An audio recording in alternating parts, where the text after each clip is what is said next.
Saudara terpidana kasus pembunuhan dan saksi kasus penyuapan 3 hakim pengadilan negeri Surabaya Ronald Tanur ditahan di rutan kelas 1 Surabaya di Medaeng, Sidoarjo, Jawa Timur. Penahanan sudah dilakukan sejak Minggu malam. Ronald Tanur akan menghuni sel Mapenaling yang ada di Blok A Kamar A3 dalam waktu sepekan. Dalam masa pengenalan lingkungan tersebut, Ronald Tanur tidak diperkenankan untuk dijenguk oleh keluarga. Ronald akan tetap mendekam di rutan ini hingga seluruh kasusnya selesai. Kami tempatkan dia di sel Mapenaling, yaitu masa pengenalan atau admisi orientasi. Dia akan berada di situ sekitar 7 hari. Dalam pelaksanaannya, dia akan diperlakukan sama seperti pada warga binaan lainnya. Setelah menjalani masa pengenalan lingkungan, kami akan turunkan ke blok untuk menempatkan kamar. Inilah detik-detik penangkapan Ronald Tanur di rumahnya di Surabaya, Jawa Timur pada Minggu siang oleh tim intelijen Kejaksaan Tinggi Jawa Timur bersama Kejaksaan Negeri Surabaya. Ronald ditangkap usai Mahkamah Agung membatalkan vonis bebas terkait kasus pembunuhan Dini Sera. Ronald Tanur dibawa ke kantor Kejati Jawa Timur dengan pengamanan tim gabungan.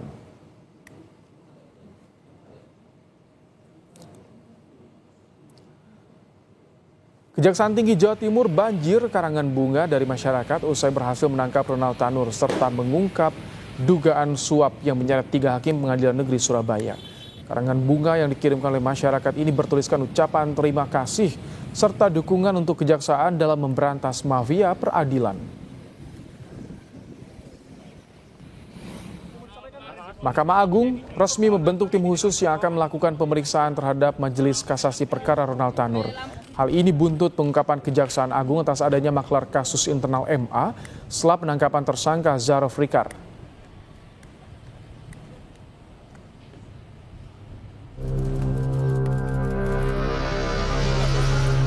Kejaksaan Tinggi Jawa Timur menangkap terpidana kasus pembunuhan Dini Sera Afrianti, Ronald Tanur, dan langsung dijebloskan ke rumah tahanan kelas 1 Medaeng, Surabaya. Ronald Tanur ditangkap setelah Mahkamah Agung menjatuhkan putusan 5 tahun penjara atas kasus penganiayaan Dini Sera hingga meninggal dunia. Kepala Kejati Jatim, Mia Amiati mengungkap Ronald Tanur pernah bepergian ke luar negeri setelah mendapatkan vonis bebas dari Pengadilan Negeri Surabaya 24 Juli lalu. Menurut catatan dari Ditjen Imigrasi, pada saat setelah putus persidangan, yang bersangkutan pernah sempat ke luar negeri, coba kembali. Dia tidak ada keinginan menaikkan ini, tapi mungkin dia punya kesibukan bisnis atau apapun di dalam perjalanan kita, tapi kan hak dia sebelum ada pencekalan. Maka untuk itu kami segera lakukan pencekalan. Alhamdulillah dengan diberi bantuan oleh Ditjen Imigrasi semua berjalan lancar, dicekal. Keluar negerinya kemana, Bu? Singapura, tapi hanya 1 hari kembali ke sini. Sebelumnya, Kejaksaan Agung menangkap 3 hakim dalam perkara dugaan suap dan gratifikasi senilai 20 miliar rupiah dalam vonis bebas Tanur. Penangkapan 3 hakim PN Surabaya mengantarkan tim penyidik Kejaksaan Agung pada terduga maklar kasus di Mahkamah Agung, Zarof Rikar. Mantan pejabat MA itu ditetapkan sebagai tersangka usai menerima suap dari pengacara Ronald Tanur dalam penanganan kasus tingkat kasasi. Zarof diduga menerima uang suap sebesar 5 miliar rupiah dalam bentuk pecahan uang asing. Suap ini untuk menyatakan Ronald Tanur tak bersalah pada tingkat kasasi. Di mana awalnya LR meminta ZN agar ZR mengupayakan Hakim Agung pada Mahkamah Agung tetap menyatakan Ronald Tanur tidak bersalah dalam putusan kasasinya. Dan LR menyampaikan kepada ZR akan menyiapkan uang atau dana sebesar 5 miliar Hakim Agung, dan untuk ZR akan diberikan fee sebesar 1 miliar atas jasanya. Kejaksaan menyita sejumlah uang tunai dan mata uang asing di rumah Zarof di kawasan Senayan, Jakarta yang jika dikonversikan mencapai 920 miliar rupiah. Tak hanya itu, penyidik Kejaksaan Agung juga menyita emas seberat 51 kg. Semua barang bukti itu diperoleh Zarof dari pengurusan perkara di MA sejak 2012 hingga 2022. Tim Liputan Kompas TV. Kejaksaan Agung menemukan uang hampir 1 triliun rupiah dan emas batangan 51 kg di kediaman mantan pejabat MA Zarov Rikar. Namun di laporan harta kekayaan penyelenggara negara atau LHKPN, harta Zarov hanya 51 miliar rupiah. Zarov menyerahkan LHKPN pada Maret 2022. Sebutkan Zarov memiliki 13 bidang tanah dan bangunan dengan total nilai 45,5 miliar rupiah. Zarov juga melaporkan dirinya memiliki 3 mobil senilai 740 juta rupiah. Ia juga tercatat memiliki harta bergerak lainnya senilai 680 juta rupiah, kas dan setara kas 4,4 miliar rupiah, serta harta lain 66,4 juta rupiah. Total hartanya 51,4 miliar rupiah. Harta lainnya senilai 66 miliar rupiah. Utang.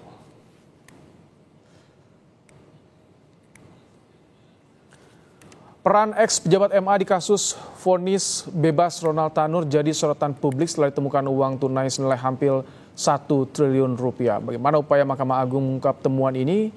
Kami sudah bersama dengan juru bicara Mahkamah Agung, Yanto. Assalamualaikum, selamat petang Pak Yanto. Waalaikumsalam, selamat petang Mas. Baik, Pak Yanto, tim khusus baru saja dibentuk oleh MA. Ini fokus di kasus ini apa saja Pak Yanto? Ya, kalau tim khusus yang dibentuk oleh pimpinan tadi berdasarkan Rapim itu kan menindaklanjuti dari hasil rilis pres Kejaksaan Agung. Di situ mengatakan bahwa JR itu telah bertemu dengan salah satu hakim agung kan seperti itu. Nah, makanya kemudian dibentuk tim itu ya untuk etiknya seperti itu.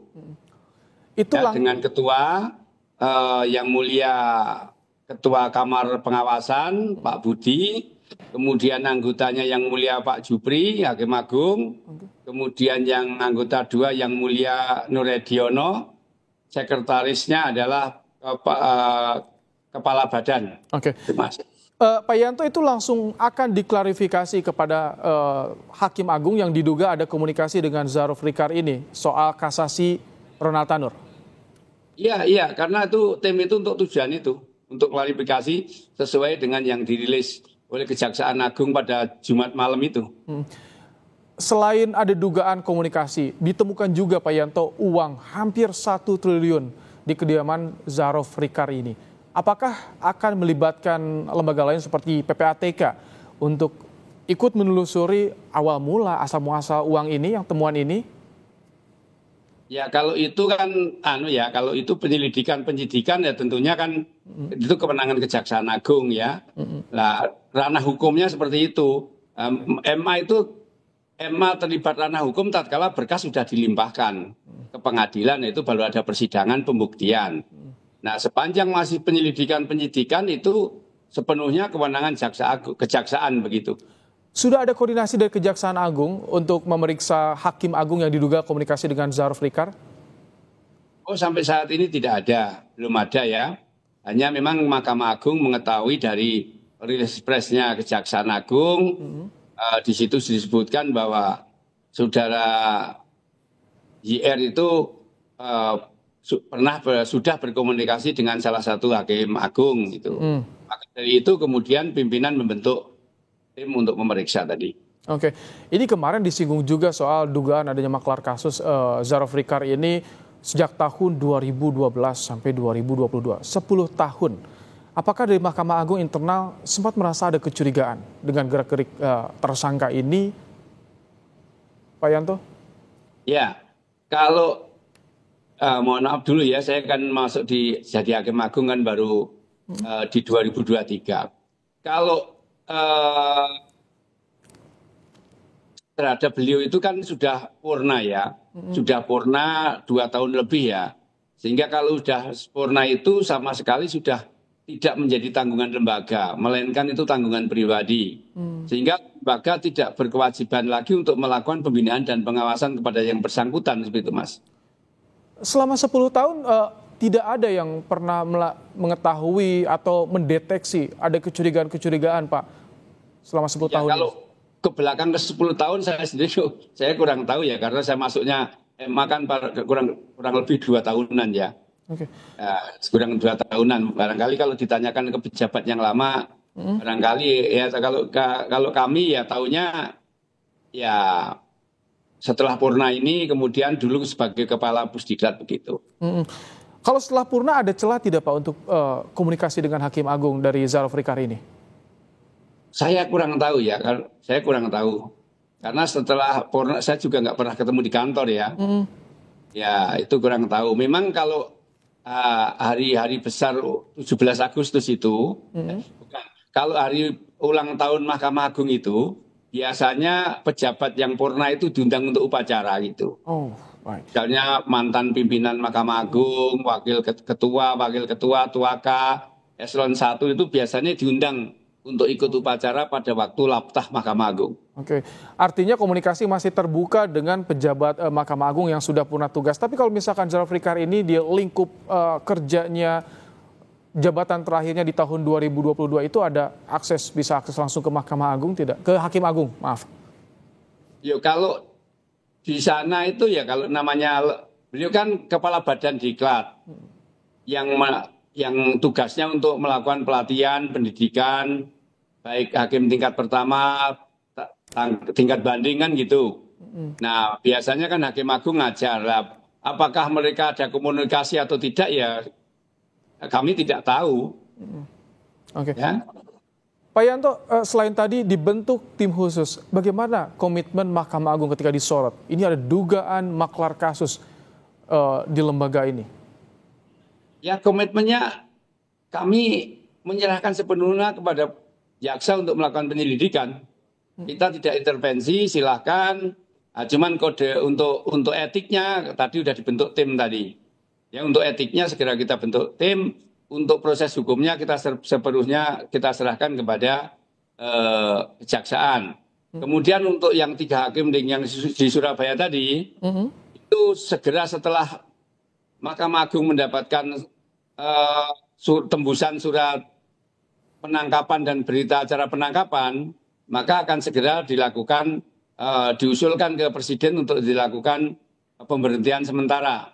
Bila mana nanti putusan sudah berkekuatan hukum tetap dan 3 hakim tadi dinyatakan terbukti bersalah, maka akan diusulkan kepada Presiden pemberhentian dengan tidak hormat, Mas. Oke, kalau dulu ketika ada rekomendasi dari KY terhadap 3 hakim di Pengadilan Negeri Surabaya itu yang menangani kasus vonis bebas Ronald Tanur, bagaimana dari Mahkamah Agung?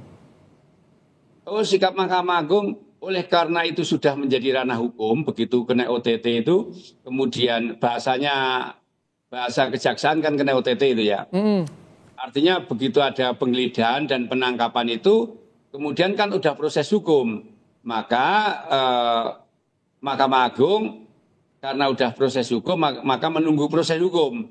Bila mana dalam proses hukum itu 3 orang hakim tadi dinyatakan terbukti bersalah, maka dengan sendirinya ia akan diberhentikan dengan hormat. Ya, kalau proses hukumnya jalan maka etiknya berhenti. Karena kalau proses hukum terbukti otomatis etiknya ada. Pelanggaran etik ada, itu Mas. Oke. Ini sambil menunggu lidik dari Kejaksaan Agung, tapi MA juga membentuk tim khusus. Seberapa terbuka nanti Mahkamah Agung untuk bisa menyampaikan pada publik hasil temuan internal Mahkamah Agung sendiri? Ya, tentunya kalau hasil klarifikasi kepada Majelis Kasasi tadi sudah selesai, ya tentunya hasilnya akan disampaikan ke publik ya. Kan kalau kita dengar rilis presnya kan JR ini kan mengatakan bahwa sudah menghubungi salah satu Majelis Kasasi kan begitu. Walaupun sebetulnya itu putusan sudah diputus tanggal 20. Sementara di tanggal 23 kan ada penggeledahan. Kemudian di 24 itu di penggeledahan Yarob masih ditemukan yang disebutkan angka itu tadi. Oke, baik. Pak Yanto, juru bicara Mahkamah Agung, terima kasih telah menyampaikan bagaimana informasi sikap dan juga langkah yang diambil oleh Mahkamah Agung pasca adanya kasus Ronald Tanur ini. Terima kasih Pak Yanto. Terima kasih Mas, terima kasih.